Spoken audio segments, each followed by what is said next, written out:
আজকে কোনো ধরনের রেডিমিক্স মশলা ছাড়াই তৈরি করে দেখাবো পারফেক্ট বিরিয়ানি। এই বিরিয়ানিটা খেতে একদম বাবুর্চিদের মতো হয়, অনেক বেশি মজার হয় আর অনেক বেশি ঝুরঝুরে হয় যদি সঠিক মাপ জানা থাকে। তো এটা বানানোর জন্য প্রথমে আমি 1.5 কেজির মতো নিয়ে নিয়েছি গরুর মাংস, সাথে দিয়ে দিচ্ছি পেঁয়াজ বাটা, কিশমিশ বাটা, বাদাম বাটা এবং টক দই। এরপর দিয়ে দিচ্ছি রসুন বাটা, এখানে 1/2 কাপের মতো রয়েছে। তারপর দিয়ে দিব আদা বাটা। আদা বাটাটা একটু বেশি পরিমাণে দিতে হবে এটাতে।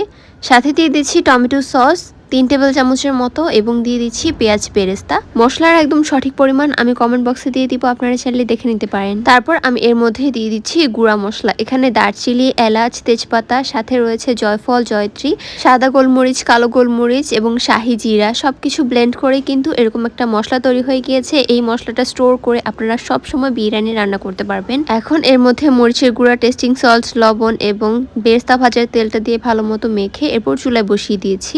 চুলায় বসিয়ে নেওয়ার পর এরপর মাংসটাকে একদম প্রপারলি কুক করে ফেলতে হবে, কারণ বিরিয়ানিটা রান্না করার পর এটা কিন্তু খুব একটা সময় আমি রান্না করব না। যতটুকু সময় লাগবে আমার এই মাংসটা সিদ্ধ হতেই সময় লাগবে। দেখতেই পাচ্ছেন আমি মাংসটা কিন্তু প্রায় হয়ে গিয়েছে, একদম ঝোলটা ঘন হয়ে গিয়েছে, পানিও ছেড়ে দিয়েছিল। তো এখন আমি বিরিয়ানিটা রান্না করব, যার জন্য তেলের মধ্যে পেঁয়াজ, তেজপাতা দিয়ে দিয়েছি। এরপর এগুলোকে একটু ভেজে তারপর এর মধ্যে আমি দিয়ে দিচ্ছি চাল এখানে 1 কেজি পরিমাণে রয়েছে। চালটাকে 2-3 মিনিট একটু ভালো মতো ভেজে নিতে হবে, তাহলেও কিন্তু চালটা অনেক বেশি ঝুরঝুর হবে। তো এর মধ্যে আমি গরম গরম মাংসটা দিয়ে দিচ্ছি, সাথে দিয়ে দিচ্ছি কিছু ভেজে রাখা আলু। বিরিয়ানিতে আলু ছাড়া আসলে একদমই ভালো লাগে না, আলুটাই আসলে সবাই খুব বেশি পছন্দ করে খায়। তো এখন মাংসটা এবং আলুটা চালের সাথে খুব ভালো মতো মিশিয়ে ফেলতে হবে। সবকিছু ভালো মতো মিশিয়ে নেওয়ার পর আমি এর মধ্যে অ্যাড করব গরম পানি। গরম পানিটাই আসলে মেইন বিষয় আমি মনে করি। 1 কেজি চালের জন্য আমরা 1.5 লিটার পরিমাণে পানি ব্যবহার করব, এটাই হচ্ছে সঠিক পরিমাণ। এখন আপনি যত কেজি চালই দেন না কেন এই সেম পরিমাণটাই কিন্তু ফলো করতে হবে, এতে করে কিন্তু এই চালটা অনেক বেশি ঝুরঝুরে হবে আর পারফেক্ট হবে। আর মাংসটা নিয়ে কিন্তু একদমই চিন্তা করা লাগবে না, কারণ মাংসটা কিন্তু আমরা প্রথমেই কুক করে ফেলেছি। তো এখন জাস্ট চালটা হওয়ার জন্য আমরা ওয়েট করব। তো একটু ঢাকনা দিয়ে রেখে দিয়েছিলাম, তারপরের মধ্যে আমার মনে পড়েছে যে লবণটা দেওয়া হয়নি। তো লবণ দেওয়ার পর এরপর আমি কিছুক্ষণ ঢেকে রাখার পর দেখুন এটা কিন্তু অলরেডি হয়ে যাচ্ছে।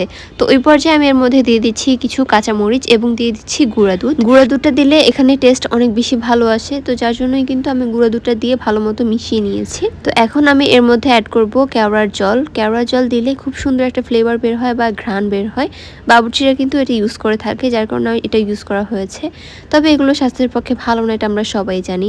তো সব কিছুকে ভালো মতো মিশিয়ে নেওয়ার পর আবারও কিছুক্ষণ দম দিয়ে দিয়েছিলাম ঢাকনা দিয়ে। তো দেখুন তারপরে কিন্তু এটা একদম তৈরি। কি পরিমাণে ঝুরঝুরে হয়েছে দেখেই বুঝতে পারছেন। আমি কিন্তু আর এখানে এক্সট্রা কোনো পানি অ্যাড করিনি। তো তারপর উপর থেকে দিয়ে দিচ্ছি পেঁয়াজ বেরেস্তা, তাহলেই কিন্তু বিরিয়ানিটা একদম তৈরি হয়ে যাবে। খেতে অসম্ভব মজাদার ছিল। আমি এই রান্নাটা শিখেছি আমার মামির কাছে, আপনারাও কিন্তু চাইলে এভাবে ট্রাই করে দেখতে পারেন। ভিডিওটি ছিল এ পর্যন্তই। আল্লাহ হাফেজ।